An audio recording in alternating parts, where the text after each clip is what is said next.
Hello મિત્રો, કેમ છો? આશા રાખું છું કે બધા મજામાં છો. ચાલો આજે આપણે અહીંયા વાત કરવાના છીએ બેંક નિફ્ટી અને નિફ્ટી, અને સોમવારે છે મિડ કેપ નિફ્ટી અને બેંક એક્સની એક્સપાયરી. તો સૌથી પહેલા આપણે અહીંયા જે આપણી સામે ચાર્ટ ખુલ્લો છે એ છે બેંક નિફ્ટી ઇન્ડેક્સનો એક દિવસની ટાઈમ ફ્રેમની અંદર આપણે જે ચાર્ટ લગાવેલો છે. તમે જોશો તો અહીંયા બેંક નિફ્ટી અંદર આ જે એક ટ્રેન્ડ લાઈન આપણે જે અહીંયા બનાવી છે, આ ટ્રેન્ડ લાઈન ની અંદર તમે જુઓ તો અહીંયા માર્કેટ બ્રેકઆઉટ આપીને પછી આ રીટેસ્ટ કરીને અહીંયાથી દરરોજ સાઇડવેઝ જે માર્કેટ થઈ જાય છે એના કારણે અહીંયા ડોજી કેન્ડલ તમને ફોર્મ થતી દેખાય છે. અને જ્યાં સુધી આપણે માર્કેટની અંદર 51,600 ના લેવલને ક્રોસ કરીને એના ઉપર સસ્ટેન નહીં કરીએ ત્યાં સુધી બેંક નિફ્ટીની અંદર તમને કોઈ અપસાઇડની મુવમેન્ટ જોવા મળવાની નથી. અને બીજી એક વાત કરીએ તો અહીંયાથી નીચે પણ એક ટ્રેન્ડ લાઇન ફોર્મ થતી દેખાય છે, જેનાથી માર્કેટની અંદર કદાચ ડાઉન સાઇડની મુવમેન્ટ જોવા મળે. તો જ્યાં સુધી આ ટ્રેન્ડ લાઇનની ઉપર આપણે છીએ ત્યાં સુધી આપણને અહીંયા ડાઉન સાઇડની કોઈ મુવમેન્ટ જોવા મળવાની નથી. અને ડાઉન સાઇડની મુવમેન્ટ કદાચ તમને અહીંયાથી કોઈ મોટો બ્રેકઆઉટ જોવા મળે તો 50,800 ની નીચે જ્યારે આપણે ટ્રેડ કરશું ત્યારે આપણને ડાઉન સાઇડની બહુ મોટી મુવમેન્ટ અહીંયાથી જોવા મળી શકે છે. હવે આને વાત કરીએ 5 મિનિટની ટાઈમ ફ્રેમની અંદર, તો જો કન્ટિન્યુ માર્કેટ સવારમાં જ્યારે ખુલે છે ત્યારે એક મોટી મુવમેન્ટ આપે છે, ત્યાર પછી આખો દિવસ સાઇડવેઝ જેવો સીન તમને માર્કેટની અંદર જોવા મળે છે.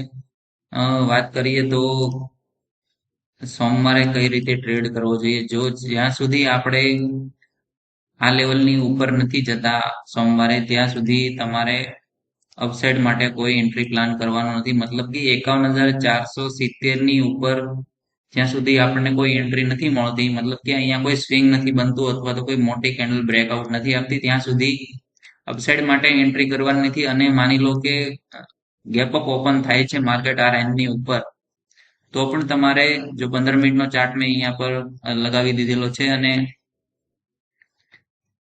વાત કરીએ પહેલો ટાર્ગેટ તમને અહીંયાથી કદાચ ગેપ અપ ઓપન થાય તો ક્યાં સુધીનો જોવા મળશે. પહેલો ટાર્ગેટ અહીંયા તમને જોવા મળશે 51,600 સુધીનો. બીજો ટાર્ગેટ જોવા મળશે 51,875 ની આસપાસ, અને ત્રીજો ટાર્ગેટ જોવા મળશે 52,350 ની આસપાસ. મતલબ કે જ્યારે 51,600 નું લેવલ ક્રોસ કરશું આપણે એટલે અહીંયાથી તમને એક જોરદાર તેજી જોવા મળવાની છે માર્કેટની અંદર. મતલબ કે આ જે ગેપ અહીંયા દેખાય છે તમને મોટી જે રેડ કેન્ડલ થી ફોલ આવેલો, એ ફોલ અહીંયા ઝડપથી ફીલ થઈ શકે છે. અને ડાઉન સાઇડ માટેની વાત કરીએ તો જ્યાં સુધી આપણે આ રેન્જને બ્રેક નથી કરતા 50,980 ની આસપાસની રેન્જ, અને અહીંયા કોઈ નાનું એવું સ્વિંગ બનાવે તો ડાઉન સાઇડ માટે પ્લાન કરી શકો છો. પણ મને એવું લાગે છે કે અહીંયા જે આ સાઇડ વે રેન્જ છે એ રેન્જની અંદર આપણે ટ્રેપ થવાના ચાન્સ વધારે રહી છે.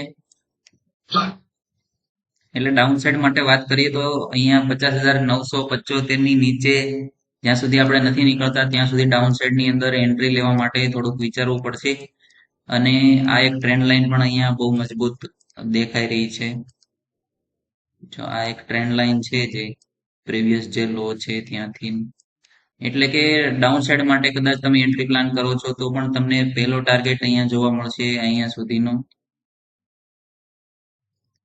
50,777. ત્યારબાદ તમને જોવા મળશે બીજો ટાર્ગેટ, આ જે સપોર્ટ લાઇન છે 50,332, અને ત્યાર પછી સીધો તમને ટાર્ગેટ જોવા મળશે અહીંયા સુધીનો 49,810 સુધીનો. મતલબ કે આવડો મોટો ફોલ તો આપણે એક્સેપ્ટ ના કરી શકીએ, પણ અહીંયાથી ડાઉન સાઇડની મુવમેન્ટ કદાચ શરૂ થાય તો પણ બહુ મોટો ફોલ, એકવાર જો સેલિંગ સાઇડ સેલિંગ પ્રેશર આવી ગયું, મતલબ કે નિફ્ટી ઓલ ટાઈમ હાઈ પર છે પણ બેંક નિફ્ટીને એટલી બધી ટ્રેડ થતી હમણાં જોઈ શકાતી નથી. અને વાત કરીએ નિફ્ટીની અંદર, તો જો નિફ્ટીની અંદર એક સાઇડ વે રેન્જ તમને 15 મિનિટની ટાઈમ ફ્રેમની અંદર જોવા મળે છે. હવે આને ડેઈલી ટાઈમ ફ્રેમની અંદર, મતલબ કે મોટા ટાઈમ ફ્રેમની અંદર જો તમે એનાલિસિસ કરો તો નિફ્ટી ઓલ ટાઈમ હાઈને ક્રોસ કરીને અત્યારે એના ઉપર ટ્રેડ કરી રહી છે. મતલબ કે 25,078 નો જેનો હાઈ હતો એને બ્રેક કરીને પાછલા 3 ટ્રેડિંગ સિઝનથી એની ઉપરથી ટ્રેડ કરી રહી છે. મતલબ કે 5 મિનિટની ટાઈમ ફ્રેમની અંદર તમે એને વાત કરો તો નિફ્ટીની અંદર કન્ટિન્યુ સાઇડવે સીન તમને, મતલબ કે જો સવારમાં નિફ્ટી ઓપન થાય પછી 1 થી 2 ટ્રેડ તમને આપે છે, ત્યાર પછી આખો દિવસ નિફ્ટી સાઇડવેઝ એવો સીન તમને જોવા મળે છે નિફ્ટીની અંદર. હવે વાત કરીએ નિફ્ટીની અંદર, કદાચ આવતીકાલે એટલે કે સોમવારે ગેપ અપ ઓપન થાય છે નિફ્ટી, તો સૌથી પહેલો તમને ટાર્ગેટ ગેપ અપ ઓપન થાય તો ટાર્ગેટની અંદર અહીંયા વાત કરીએ તો નિફ્ટીની અંદર જ્યારે જ્યારે નિફ્ટી ઓલ ટાઈમ હાઈની ઉપર હોય ત્યારે ત્યાંથી તમને એક જોરદાર સેલિંગ પ્રેશર પણ જોવા મળી શકે છે, કેમ કે વારે વારે એ જ રેન્જ ઉપરથી તમને રિજેક્શન જોવા મળશે. જો મોર્નિંગની આ પહેલી કેન્ડલ છે, પછી આ બીજી કેન્ડલ બની ત્યારે રિજેક્શન જોવા મળ્યું, ત્રીજી કેન્ડલ બની રિજેક્શન, ચોથી કેન્ડલમાં રિજેક્શન, પાંચમી કેન્ડલમાં રિજેક્શન, છઠ્ઠી ને સાતમી કેન્ડલ, મતલબ કે ઓલ ટાઈમ હાઈ પાસેથી તમને એક રિજેક્શન વારે વારે ટેસ્ટ થતું જોવા મળે, કેમ કે અહીંયા બાયર અને સેલરની બંનેની સાયકોલોજી સેમ કામ કરતી હોય. જો સેલર હોય એ એવું વિચારતા હોય કે હું અહીંયાથી એન્ટ્રી લઈશ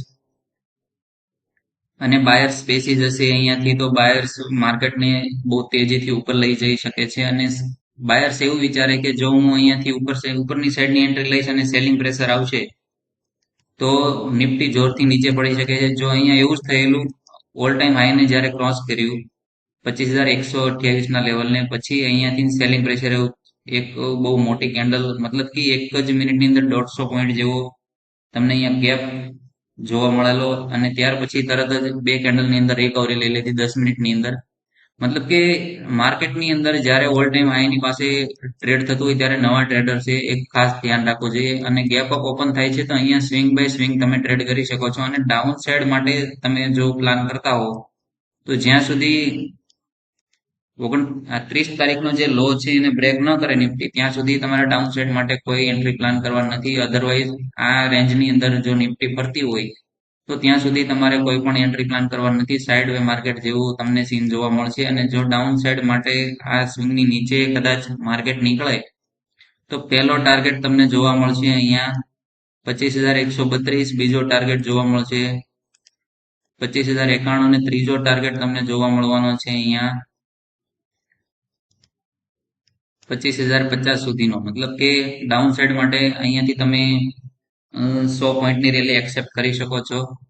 અને જો વિડીયો તમને સારો લાગ્યો હોય તો ચેનલને સબસ્ક્રાઇબ કરવાનું ભૂલતા નહીં, અને વિડીયોને લાઈક અને શેર કરવાનું ભૂલતા નહીં. અને આવા નવા ઇન્ફોર્મેટિવ વિડીયો માટે અમારી ચેનલને આજે સબસ્ક્રાઇબ કરો. અને હિન્દીમાં પણ અમારી એક ચેનલ છે, એની લિંક પણ હું નીચે ડિસ્ક્રિપ્શનમાં આપી દઉં છું. અને જો તમારે રૂપીજીની અંદર એકાઉન્ટ ઓપન કરવું હોય રૂપીજી ડીમેટની અંદર, તો એની લિંક પણ ડિસ્ક્રિપ્શનમાં આપું છું. એનું કારણ એ છે કે રૂપીજીની અંદર તમે 3-in-1 ઓર્ડર પ્લેસ કરી શકો છો. મતલબ કે બાય, સ્ટોપ લોસ અને ટાર્ગેટ ત્રણેય વસ્તુ એક સાથે સેટ થઈ જાય છે એક જ ઓર્ડરની અંદર. માનો કે તમારે 300 એન્ટ્રી લેવી હોય અને 270 નો સ્ટોપ લોસ રાખવો હોય તો 270 નો સ્ટોપ લોસ, અને 300 એન્ટ્રી લીધા પછી તમારે 330 નો ટાર્ગેટ સેટ કરવો હોય તો ત્રણેય વસ્તુ એક જ ઓર્ડરની અંદર પ્લેસ થઈ જાય. માનો કે તમારો ઓર્ડર 300 પ્લેસ થઈ ગયો, મતલબ કે તમારી પ્રાઇસ ટ્રિગર થઈ ગઈ, ત્યાર પછી અગર તમારો ટ્રેડ ટાર્ગેટ બાજુ જાય છે 330 બાજુ, તો જેવું 330 ને ટચ કરશે એટલે તમારો ઓર્ડર ત્યાંથી કટ થઈ જશે, મતલબ કે તમારો પ્રોફિટ બુક થઈ જશે. અને જેવો સ્ટોપ લોસ બાજુ જાય છે તો મતલબ કે તમારો સ્ટોપ લોસ ત્યાં હિટ થઈ જશે. એટલે એક જ ટ્રેડની અંદર તમારે ત્રણેય એન્ટ્રી પ્લાન કરવી હોય તો રૂપીજીની અંદર તમને જોવા મળે છે. બાકી ઇન્ડિયાના કોઈ પણ બ્રોકરની અંદર તમને આ ટાઈપનું સેગમેન્ટ જોવા મળતું નથી. એટલે રૂપીજીની લિંક પણ નીચે આપેલી છે, અમારા ટેલિગ્રામ ચેનલની લિંક અને સ્ટોક ઓપ્શનની લિંક પણ મેં ડિસ્ક્રિપ્શનમાં નાખી દઉં છું, તો ત્યાંથી તમે ચેકઆઉટ કરી શકો છો. ત્યાં સુધી વિડીયોને જોતા રહો અને ચેનલને સબસ્ક્રાઇબ કરવાનું ભૂલતા નહીં. થેન્ક